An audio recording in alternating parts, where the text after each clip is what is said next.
self-doubt evident. Sanjay Manjrekar weighs in on Virat Kohli's off-stump dismissals. Former Indian batter Sanjay Manjrekar discussed Virat Kohli's ongoing challenges with deliveries outside the off-stump after his dismissal in the Sydney Test against Australia.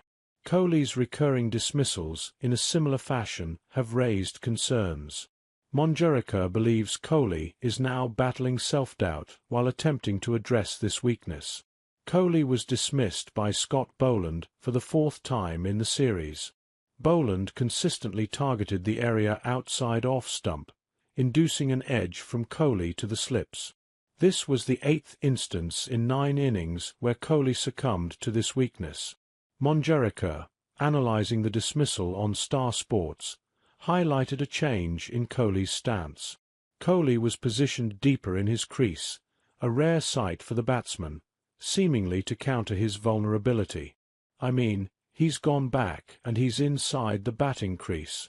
Now that is a very rare thing for Virat Kohli to do.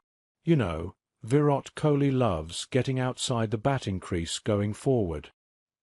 He's tried everything within his, capabilities, and on this occasion he tried being inside the batting crease. Same result. What do you do? And Mark Nicholas makes a good point about him now having clear self-doubt with what has happened and with the sameness of the end for every innings, said Manjrekar on Star Sports. Manjrekar acknowledged the self-doubt Kohli might be experiencing due to the repetitive nature of his dismissals. He acknowledged Mark Nicholas's observation about Kohli's apparent struggle with self-doubt due to the consistent mode of dismissal. Manjrekar compared Kohli's situation to other cricketing greats. He admitted even legends face slumps, but rarely with such a predictable pattern.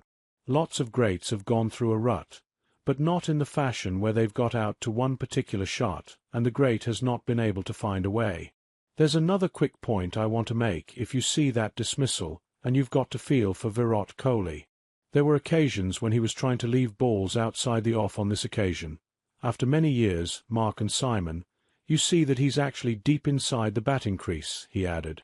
Kohli started the series strongly with a century in the first Test at Perth. However, his form deteriorated, resulting in a total of 190 runs from 5 matches, 9 innings, at an average of 23.75. Kohli's struggles reflected India's performance on Day 2 of the Sydney Test. India, resuming with a small lead, finished the day at 141 for 6, 145 runs ahead of Australia. Rishabh Pant's aggressive 61 off 33 balls provided a brief resurgence for India. His counter-attacking innings offered a glimmer of hope against the Australian bowlers. Despite Pant's efforts, Scott Boland's 4-wicket haul kept Australia in a strong position. Boland's effective bowling restricted India's progress, maintaining Australia's advantage in the match. Stay updated with the latest news on Times of India. Get all the trending city news, India news, business news, and sports news. For entertainment news, TV news, and lifestyle tips, visit Times.